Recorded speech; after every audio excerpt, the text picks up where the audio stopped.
Hello friends, कैसे हैं आप सब। आप सभी का आपके अपनी YouTube channel sociology with Sangeeta में मैं संगीता स्वागत करती हूं। और इस चैनल के माध्यम से हम लोग सोशियोलॉजी की कम्पिटिटिव एग्जाम की प्रिपरेशन करते हैं। आपको इस चैनल में डेली 2 क्लासेस मिलती हैं, जिसमें मॉर्निंग की क्लास में हम लोग कवर कर रहे हैं झारखंड सहायक आचार्य और बिहार स्टेट का सोशियोलॉजी का सिलेबस को। और इवनिंग की क्लास में हम लोग कवर कर रहे हैं झारखंड लेडीज सुपरवाइजर के सोशियोलॉजी के सिलेबस को। और जो स्टूडेंट्स पेड ग्रुप से जुड़ना चाहते हैं, जो नोट्स को परचेस करना चाहते हैं, क्योंकि मैंने जो ये नोट्स बनाया है वो पूरा हैंड रिटन नोट्स है, पीडीएफ फॉर्मेट में आपको मिलेगा।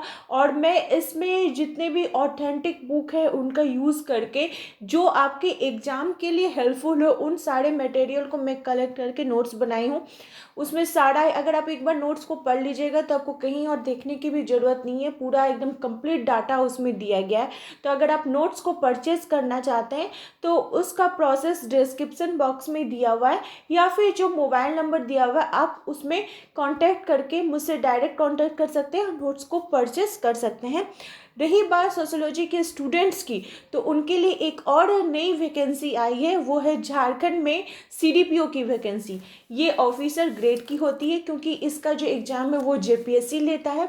और ये जो वैकेंसी है इसमें आपको 64 सीट्स देखने के लिए मिलेंगे। सोशियोलॉजी के स्टूडेंट्स के लिए गोल्डन अपॉर्चुनिटी मैं क्यों बोल रही हूँ कि इसमें तो ये वैकेंसी फॉर्म फिलअप तो कर सकते हैं, जिनका भी ग्रेजुएशन हुआ है वो कर सकते हैं। मान लीजिए किसी भी आप स्ट्रीम से हो, साइंस, सोशल साइंस, या फिर आप कॉमर्स के स्टूडेंट्स हो, आप फॉर्म को भर सकते हैं। लेकिन जब आप प्राइमरी जो एग्ज़ाम होगा, पीटी जो होगा, उसमें जब आप पास कर जाइएगा तो मेंस में आपको 3 पेपर रहेंगे, जिसमें से एक ऑप्शनल सब्जेक्ट चूज़ करने का रहेगा। तो ऑप्शनल सब्जेक्ट जब आप चूज़ कीजिएगा तो वहाँ पे आपको सिर्फ 4 ही सब्जेक्ट के बारे में दिया गया है। वो 4 सब्जेक्ट है होम साइंस, सोशियोलॉजी, साइकोलॉजी और सोशल वेलफेयर। तो जो सोशियोलॉजी बैकग्राउंड के हैं, जिनका ऑनर्स एमए सोशियोलॉजी है, उनको तो ये बहुत ही ज़्यादा हेल्पफुल होने वाला है। बाकी रहा दूसरे सब्जेक्ट वालों को, तो उनको थोड़ी मेहनत करनी पड़ेगी इस क्षेत्र में। तो सोशियोलॉजी के स्टूडेंट्स के लिए गोल्डन अपॉर्चुनिटी निकल कर आया है। लेकिन हाँ, आपका जो सीडीपीओ का एग्ज़ाम होगा वो सब्जेक्टिव होगा, ऑब्जेक्टिव नहीं होगा। उसमें आपको आंसर राइटिंग करना पड़ेगा।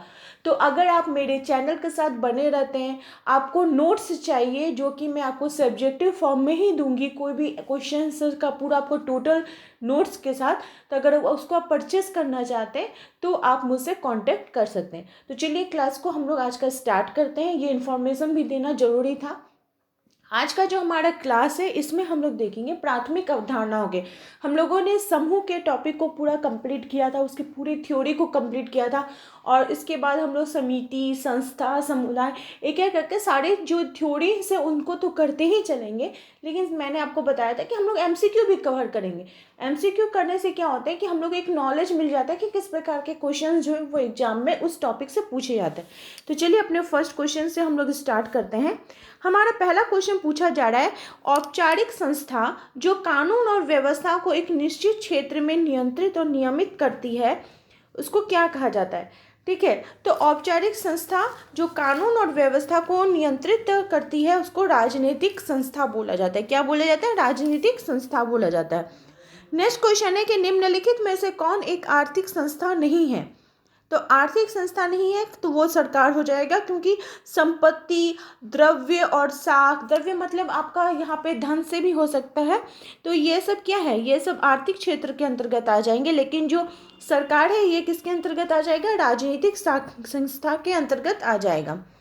नेक्स्ट क्वेश्चन है कि सामुदायिक भाव के 3 तत्व होते हैं। सामुदायिक भावना के 3 तत्व होते हैं। कौन कौन से होते हैं? हम का भावना, भूमिका पालन का भाव, निर्भरता का भाव का उल्लेख निम्नलिखित में से किस समाजशास्त्री ने किया है?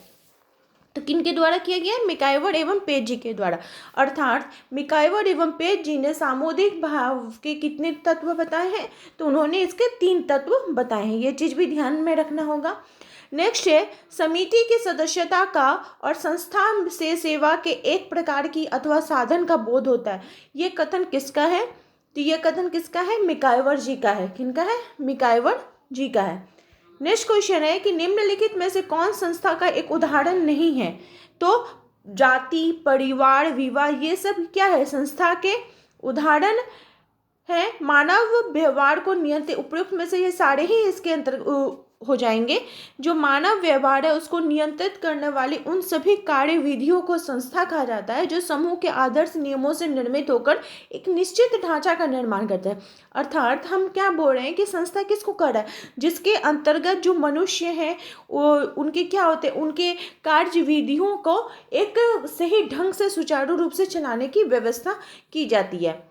नेक्स्ट क्वेश्चन की तरफ हम लोग बढ़ते हैं। हमारा नेक्स्ट क्वेश्चन है कि निम्नलिखित में से कौन समिति की विशेषता नहीं है। समिति की विशेषता नहीं के बारे में पूछा जा रहा है।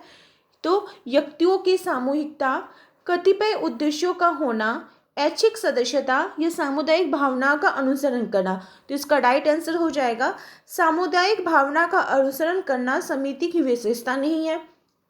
एक समिति की विशेषता जो है वो निम्न प्रकार की होती है: व्यक्तियों की सामूहिकता, कतिपय उद्देश्यों का होना, ऐच्छिक सदस्यता, विचारपूर्वक स्थापना, नियमों पर आधारित अस्थायी प्रकृति, एक निश्चित तथा औपचारिक संरचना, साध्य न होकर एक साधन मात्र। यहाँ पे मैं चारों ऑप्शन को नहीं बोल रही हूँ, आप लोगों को एक दो क्वेश्चन में जिसमें लगेगा बोलने का मैं बोलूँगी, आपको मैं डायरेक्ट आंसर बताऊँगी, नहीं तो फिर जो वीडियो है वो बहुत ही ज़्यादा बड़ा हो जाएगा। मेन हम लोग को देखना है कि ज़्यादा से ज़्यादा हम लोग क्वेश्चंस को कवर कर सकें। नेक्स्ट है कि निम्नलिखित में से किसमें सदस्यता ऐच्छिक होती है। तो सदस्यता जो है किसमें ऐच्छिक होती है? समाज में, समिति में, समुदाय में या संस्था में। तो वो किसमें होती है? समिति में। क्योंकि देखिए क्या होता है ना कि हम लोग जिस सदस्य समाज के सदस्य होते हैं, हम ऐसा नहीं है कि हम आज इस समाज के हैं तो हम कल अपना मन करेगा कोई दूसरे समाज का सदस्य बन जाएंगे, कोई दूसरे समुदाय के, वैसा नहीं होता है। ठीक है। नेक्स्ट क्वेश्चन है कि समिति का लक्षण इनमें से कौन सा है। तो समिति का जो लक्षण है ये सारा है इसका ऑप्शन हो जाएगा। नहीं, आपका जो सदस्यता है ये स्वैच्छिक होती है। समिति में हम लोग क्या होता है, स्वैच्छिक सदस्यता होती है। नेक्स्ट क्वेश्चन है कि आलोचनात्मक वो अधिनियमित संस्थाओं के बारे में किसने की चर्चा की है। तो किसने चर्चा की है? समनर ने, विलियम ग्राहम समनर ने आलोचनात्मक संस्थाएं वो मानदंड है जो समाज में अनजाने में उभरती है, जैसे संपत्ति, विवाह, धर्म आदि। जबकि जो अधिनियमित संस्थाएं हैं वे युक्तियुक्त होती हैं, आविष्कार और नियति से विकसित होती हैं, जैसे स्कूल, कॉलेज, बैंक, ये सब हो गया। नेक्स्ट क्वेश्चन है कि निम्नलिखित में से कौन सी एक समुदाय की विशिष्टता नहीं है।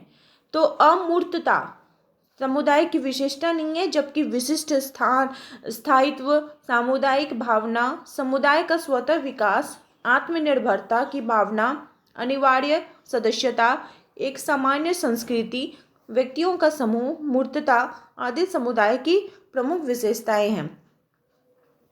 नेक्स्ट क्वेश्चन है कि जब हम परिवार को व्यक्तियों के कठिन गठित समूह के रूप में देखते हैं तब उसे हम क्या कहते हैं।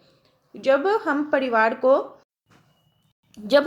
को एक व्यक्तियों के गठित समूह के रूप में देखते हैं तब हम उसे क्या कहते हैं? समिति कहते हैं। नेक्स्ट क्वेश्चन है कि रॉबर्ट रेडफील्ड के अनुसार लघु समुदाय की 4 विशेषताएं कौन कौन सी हैं। तो 4 विशेषता जो लघु समुदाय की जो अवधारणा है ये किनके द्वारा किया गया है। तो रॉबर्ट रेडफील्ड जी के द्वारा किया गया है। जब आप समुदाय पढ़िएगा तो इसमें आपको मैं डिटेल्स में बताऊंगी। जैसे लिटिल कम्युनिटी भी बोला जाता है लघु समुदाय। ये एक ऐसा समुदाय होता है जो कि आकार की दृष्टि से विशिष्ट, लघु, समरूप और आत्मनिर्भरता जैसी उसमें विशेषताओं होती हैं, उसमें विशेषताओं से युक्त होता है। लघु समुदाय जो होता है कहलाता है। इस अवधारणा की रचना सर्वप्रथम रॉबर्ट रेडफील्ड ने कृषक समुदाय के अपने अध्ययन में किया था।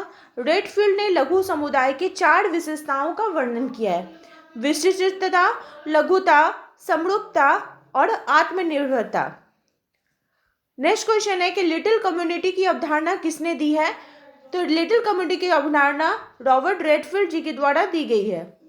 नेक्स्ट क्वेश्चन है कि लघु समुदाय की अवधारणा को किसने प्रतिपादित किया। रिपीटेड क्वेश्चन है, तो इसका राइट आंसर हो जाएगा रॉबर्ट रेडफील्ड जी के द्वारा। नेक्स्ट क्वेश्चन की तरफ हम लोग बढ़ते हैं। नेक्स्ट क्वेश्चन पूछा जा रहा है कि निम्नलिखित विशेषताओं में रॉबर्ट रेडफील्ड द्वारा वर्णित लघु समुदाय की विशेषताओं के सही सेट को पहचानिए। तो इसका जो उपयुक्त जो क्वेश्चन है उसको आप देखिएगा तो उसमें आपको समझ में ये आ जाएगा। नेक्स्ट क्वेश्चन है कि निम्नलिखित में से कौन सी एक लघु समुदाय की विशेषता नहीं है। तो द्वितीयक व्यवसाय लघु समुदाय की विशेषता नहीं है, जबकि लघुता, आत्मनिर्भरता और समरूपता इसकी विशेषता है। क्वेश्चन नंबर 17 पूछा जा रहा है कि किस अध्ययन में भारतीय परिप्रेक्ष्य में रॉबर्ट रेडफील्ड की लघु समुदाय की अवधारणा का परीक्षण किया गया था। तो जो रॉबर्ट रेडफील्ड ने जब लघु समुदाय की अवधारणा दिया था तो उसके लिए उन्होंने एक परीक्षण किया था, वो था राजस्थान विलेज। क्या था? ए राजस्थान विलेज। गेसलसॉफ्ट शब्द का क्या अर्थ होता है? तो गेमिनसॉफ्ट और गेसलसॉफ्ट ये दोनों जो है ये जर्मन भाषा का शब्द है और ये किनके द्वारा किया गया था प्रयोग? एफ टॉनिज जी के द्वारा किया गया था, जिसमें कि गेमिनसॉफ्ट समुदाय और गेसलसॉफ्ट समाज के रूप में ये इसके बारे में बताया गया। गेमिनसॉफ्ट आपको याद रखना होगा कि जो गेमिनसॉफ्ट है वो समुदाय है और गेसल लॉ गेसे आ रहा है तो इससे आपका क्या हो जाएगा? समाज हो जाएगा। ऐसे भी आप इसको याद रख सकते हैं। टॉनिज ने अपनी रचना गेमिनसॉफ्ट और गेसलसॉफ्ट को बताया है कि ये आधुनिकीकरण बढ़ने के साथ साथ तार्किकरण की प्रक्रिया द्वारा समुदाय यानी गेमिनसॉफ्ट और धीरे धीरे समाज यानी गेसलसॉफ्ट के रूप धारण कर लेता है। गेमिनसॉफ्ट को पूर्व औद्योगिक समाज तथा गेसलसॉफ्ट को औद्योगिक समाज के रूप में व्यक्त किया गया। तो ये क्वेश्चन ऐसे भी आपको घुमा के पूछ सकता है कि पूर्व औद्योगिक समाज कौन सा है, गेमिनसॉफ्ट है या गेसलसॉफ्ट है? तो वो कौन सा हो जाएगा? गेमिनसॉफ्ट हो जाएगा। नेक्स्ट क्वेश्चन है कि गेमिनसॉफ्ट और गेसलसॉफ्ट का वर्गीकरण किनके द्वारा किया गया है? तो ये किया गया फर्डिनेंड टॉनिज जी के द्वारा, एफ टॉनिज जी के द्वारा। नेक्स्ट क्वेश्चन है कि गेमिनसॉफ्ट व्यक्त करता है तो पूर्व औद्योगिक समाज। देखिए डी नंबर, मैंने बोला ना ऐसे भी आपको क्वेश्चन घुमा के पूछ सकता है।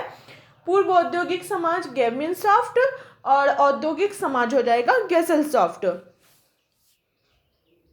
नेक्स्ट क्वेश्चन है कि समुदाय के लिए गेमिनसॉफ्ट तथा समिति के लिए गेसलसॉफ्ट शब्दों का किसके द्वारा प्रयोग किया गया था? तो एफ टॉनिज जी के द्वारा। टॉनिज ने ग्रामीण समुदाय के लिए किस शब्द का प्रयोग किया था? तो वो ग्रामीण समुदाय के लिए वो गेमिनसॉफ्ट पूर्व औद्योगिक समाज यानी जो ग्रामीण समुदाय है उनके लिए किसका प्रयोग किए थे? वे गेमिनसॉफ्ट का किए थे, क्योंकि गेसलसॉफ्ट जो था वो तो औद्योगिक समाज हो जा रहा था ना। नेक्स्ट क्वेश्चन है कि टॉनिज के अनुसार पड़ोस किस प्रकार में आता है? तो पड़ोस जो है ये समुदाय के अंतर्गत आता है। किसके अंतर्गत? समुदाय के अंतर्गत। नेक्स्ट क्वेश्चन है कि पूर्ण संस्था टोटल इंस्टीट्यूशन शब्द का क्या अर्थ है और उसमें क्या सम्मिलित है? तो टोटल इंस्टीट्यूशन ये पूर्ण संस्था में आपका संगठित प्रतिष्ठान होगा, मानकों से बचने की कम संभावना, प्रशासनिक ढांचे के नियमों से बचने की कम संभावना और उपयुक्त सभी, ये सारे इसके अंतर्गत आ जाएंगे। नेक्स्ट क्वेश्चन है कि संस्थाओं की सामान्य और विकृत प्रकार प्रणाली के बीच किसने अंतर बताया है? तो सामान्य और विकृत प्रणाली के बीच अंतर किनके द्वारा बताया गया है? तो इमानुएल दुर्कहाइम जी के द्वारा। तो आई होप आप लोगों को ये क्वेश्चंस हेल्पफुल लगे होंगे। इसी प्रकार से आप लोग चैनल के साथ बने रहिए। आप सभी का मेरे चैनल के साथ बने रहने के लिए बहुत बहुत धन्यवाद।